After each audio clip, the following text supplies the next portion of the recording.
Technical difficulties, folks. I pushed the button before I was ready. Hold on.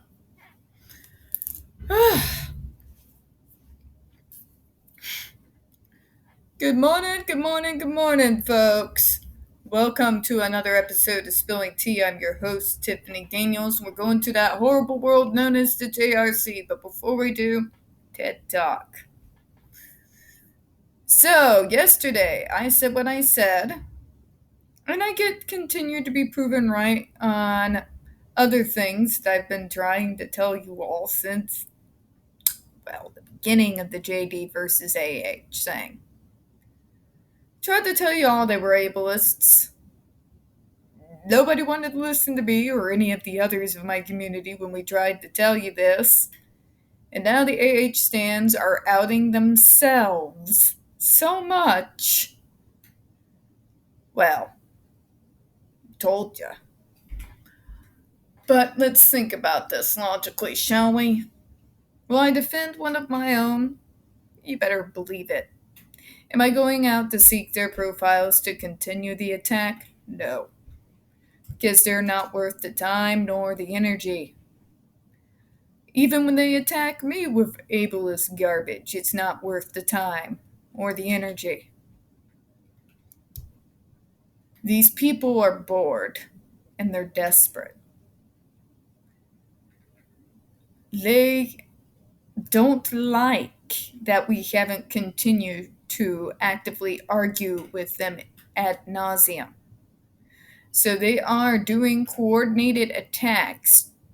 It's basically stalking our TLs in order to do group attacks. It's not worth the time, folks.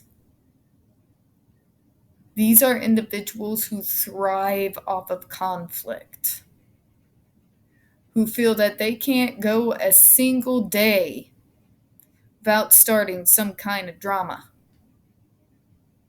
These are toxic individuals. They are not well. Whereas I do hope that someday they will get the help that they need. At the same time, keep your engagements with them to a minimum. Defend those of us who are JD supporters, who are disabled, who are being openly and blatantly attacked with ableism, bigotry, and hatred. Yes, and thank you for it. We appreciate it.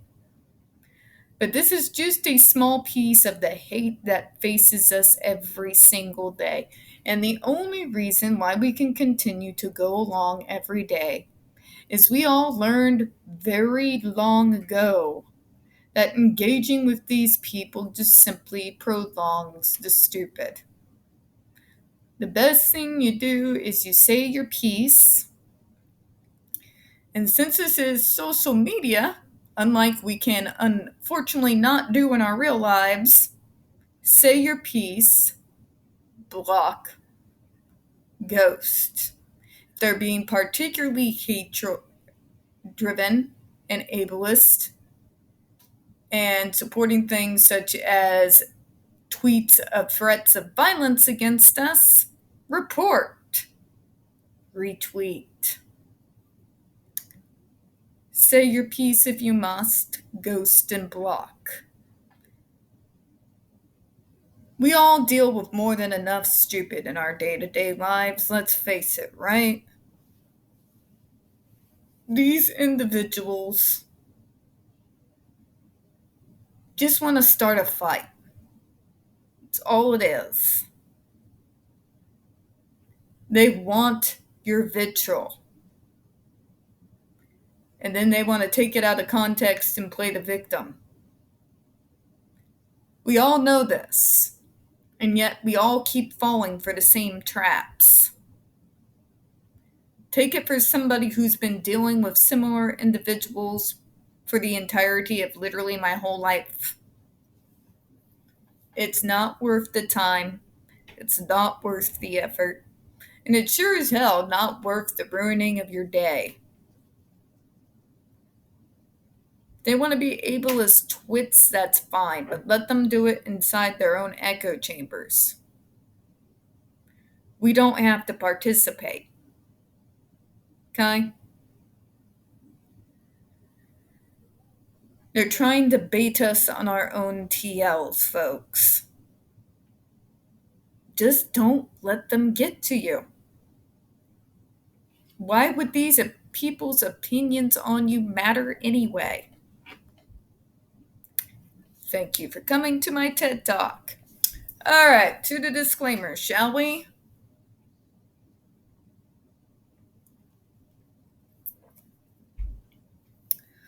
All right, folks, in the description box, you're going to find a link to the article that the Judge Rotenberg Educational Center doesn't want you to read. It's written by NeuroClastic, a small non-for-profit started by autistics for autistics, wherein they interviewed and surveyed over 900 ABA professionals in regards to the JRC's so-called behavior modification program. Matter of fact, the JRC doesn't want you to read this article so much, they have threatened NeuroClastic with a defamation lawsuit if they did not remove it from the website. Well, folks, NeuroClastic has refused, so you know the drill. Please read that article and share it on all your social media. Also linked in there is NeuroClastic's public statement in regards to the defamation lawsuit threat, as well as a link to their GoFundMe. We are crowdfunding, folks, in case the JRC actually sees through with their threat. Also included is the Ozark's first article in regards to the Agape boarding school / now known as Stone for Help boarding school situation.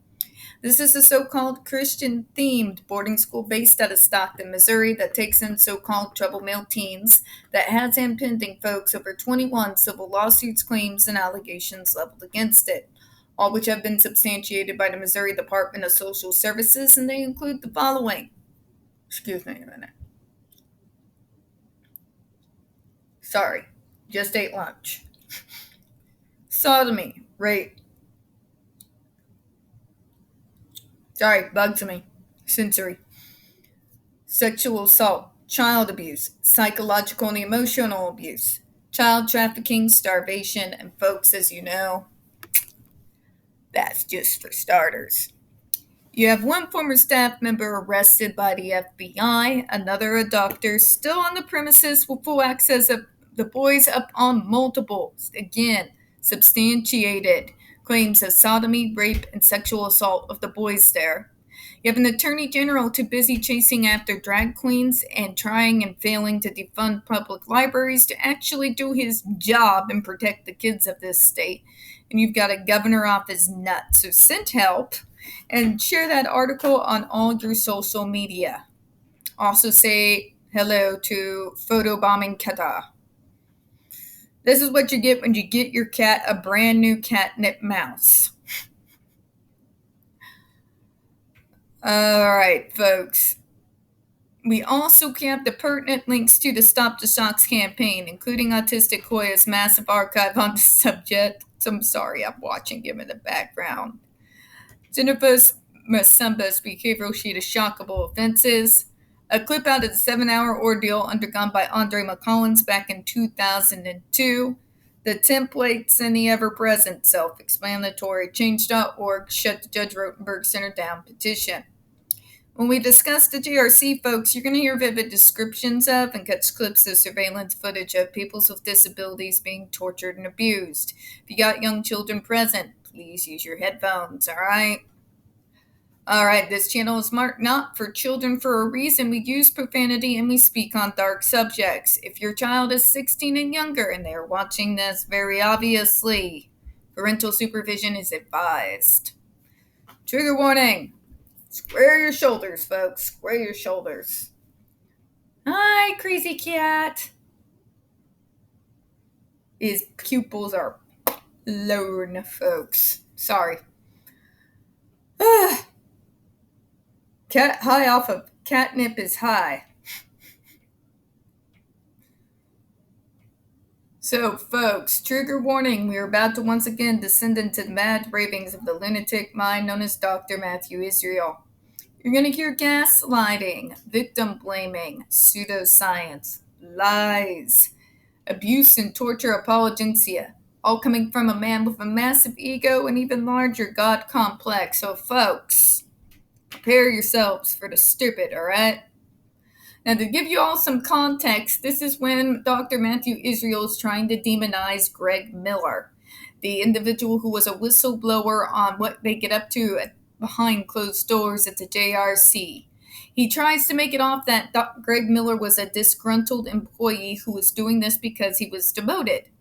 But the facts are, the reason why Greg Miller was demoted was he was refusing to give kids shocks for, thought crimes.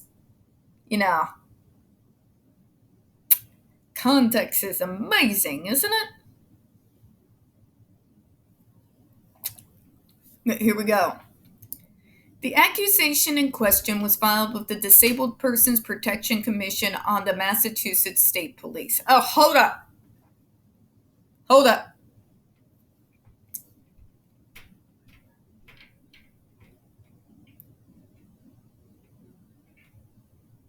Let's see here. Did you not say that he, in fact, did not file this with any state department? Isn't that what you said? Let's go back here, shall we? What was it that you said? Let's read this, shall we?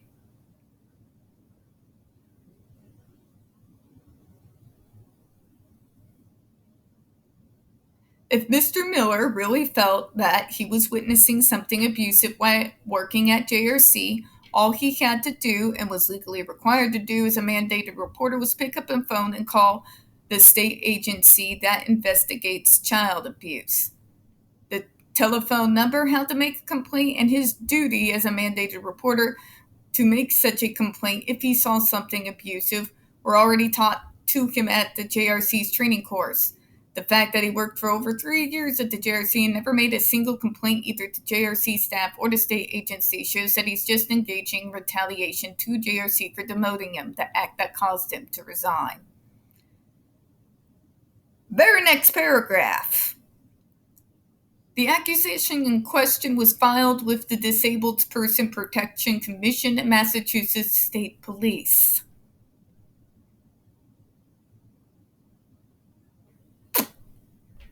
Wow. So on one hand, you were saying he never filed anything with anyone. Your very next paragraph said he did indeed file with the proper department.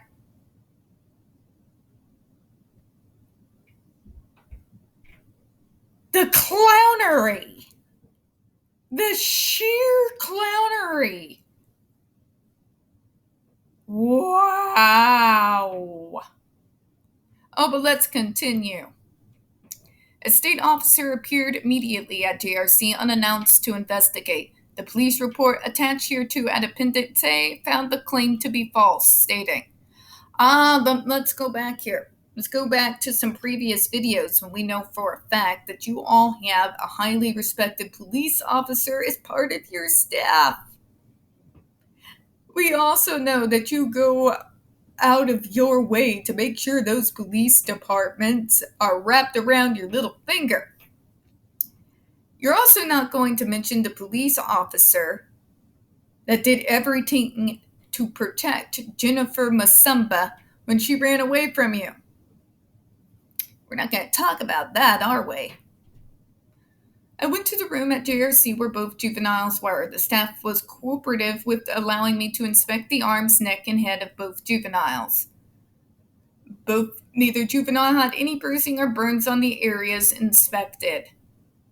Okay, doctor. Are you aware, as a doctor, that there are more parts on the human body than the necks and arms? There's torsos. There's legs.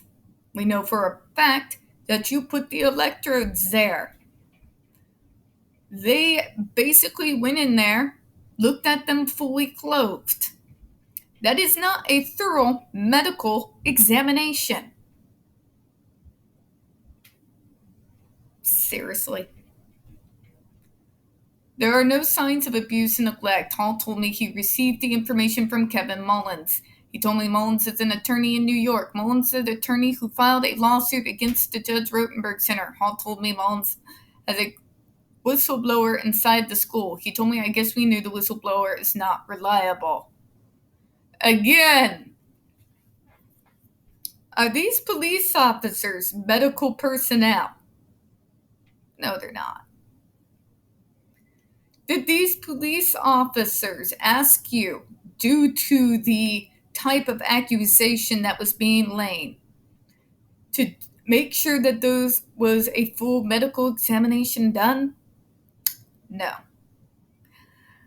They looked at what the JRC presented them with and ran with it. I don't know about you people, but I know for a fact that there are more parts to the human body than my neck and arms.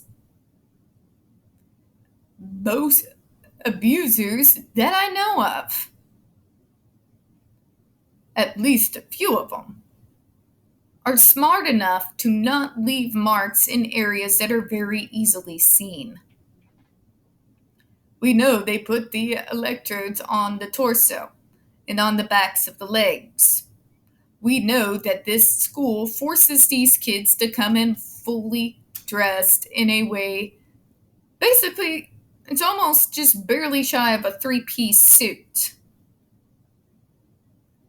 Now, why would this be insane, other than the obvious fact that we're supposedly going to make these kids normal while you're dressing them in a way that none of their neurotypical peers are dressed?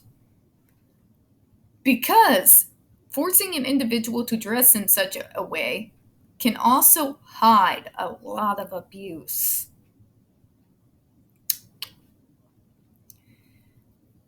So, this one's kind of loaded, folks.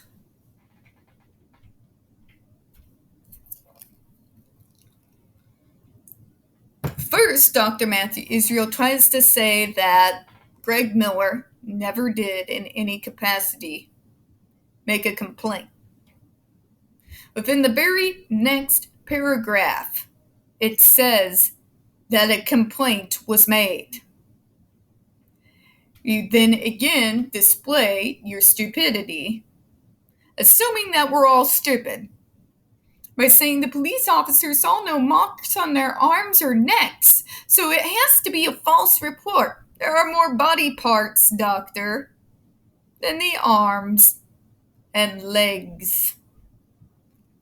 You put electrodes also on their torsos, on the backs of their legs.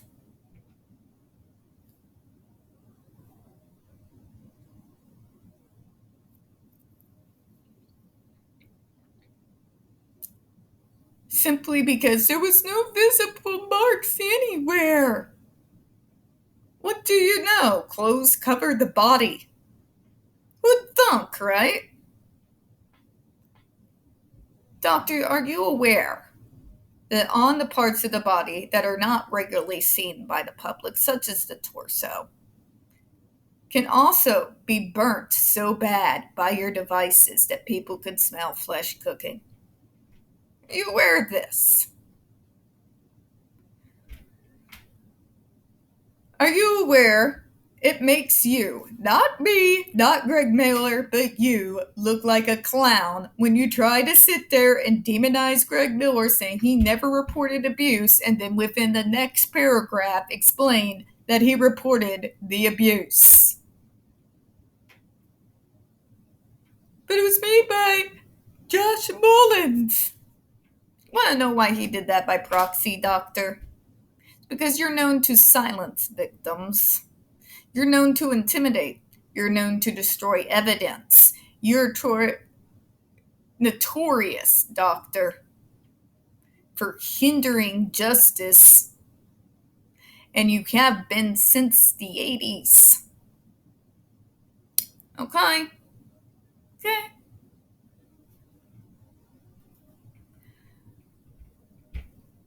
The policeman went into this place where what was being done was described.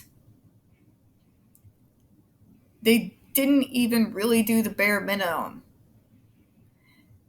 When an accusation like this is made,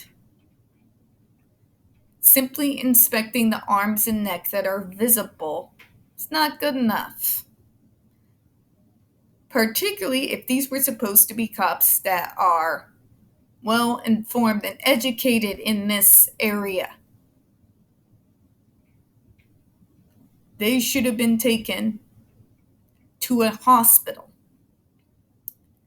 or a full, proper physical examination could have been done, respecting, of course, the victim's privacy.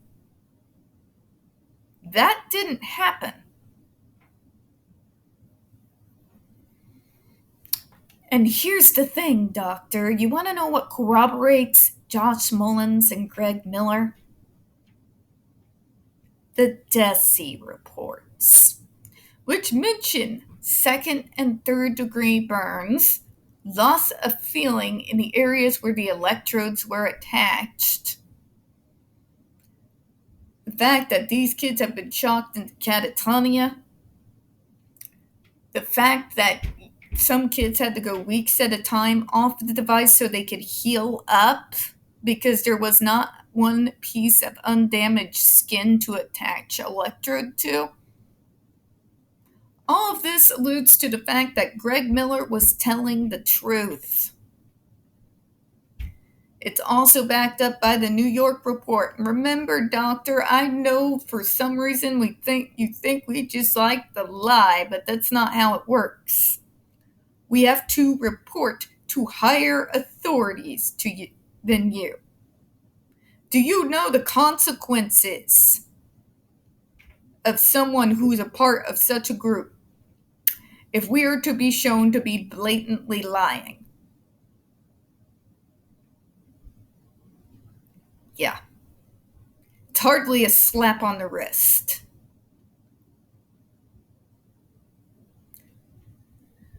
But he doesn't want you to know that. He doesn't want you to know a lot of things. You failed to demonize Greg Miller. You contradicted your own previous statement.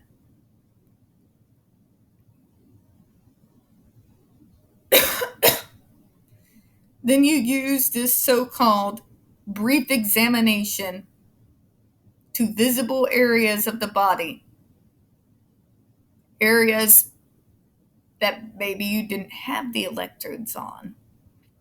And somehow, this completely exonerates you. It's not how it works, Doctor. It's not how any of this works. What it does show is the blatant bias of said police department and all the other people, the judges and the courts that have been in the JRC's back pocket for decades. I've seen how deep your rabbit hole goes, Doctor. It's a terrifying place. And we're going to close on that. We don't get very many views on this channel. The few views that we do get do tend to get removed from time to time. So folks, please don't forget to hit the like button, hit subscribe, and don't forget to hit the comments. I do appreciate your time. And as always, folks, we here at Spilling Tea do hope you have a good one. Bye-bye, everyone.